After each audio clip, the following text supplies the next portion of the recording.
పప్పు అయితే విజిలేయించేసుకున్నాను. ఇందులో కొంచెం కారం, పసుపు, ఉప్పు అయితే వేసుకున్నాను. ఇవాళ మార్నింగ్ తీసిన బ్లాగ్ ఇది. ఇవాళైతే శనివారం. నేనైతే కూర అయితే పప్పు మామిడికాయ అయితే వండుకుంటున్నాను. మామిడికాయ ముక్కలు అయితే కోసుకున్నాను. ఉల్లిపాయ ముక్కలు, పచ్చిమిర్చి అన్నీ. ఇంకా పప్పు అయితే వేపుకొని నానబెట్టుకున్నాను. అయితే ఇందులో వేసేసుకున్నాను. అన్నీ కలిపేసి 3 విజిల్లు అయితే వేయించేద్దాం. ఇవన్నీ లోపల అయితే నేను పప్పుకి పోపు అయితే తయారు చేసుకుంటున్నాను.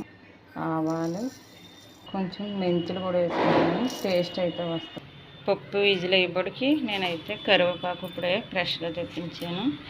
ఇదైతే బాక్స్లో స్టోర్ చేసి ఫ్రిడ్జ్లో అయితే పెడతాను. ఇవన్నీ ఇది కొత్తిమీర, ఇది కరివేపాకు ఇప్పుడు ఫ్రెష్గా తెచ్చి బాక్స్లో అయితే పెట్టేసుకుని ఫ్రిడ్జ్లో అయితే పెట్టుకుందాం. మన పప్పులోకి అయితే పోపు అయితే వేసుకుంటున్నాం. ఉల్లిపాయ, కరివేపాకు, ఎండుమిరపకాయ కూడా వేసుకున్నాం. కొంచెం ఇంగువ కూడా వేసుకుంటే పప్పు టేస్ట్గా బాగుంటుంది, రుచిగా ఉంటుంది.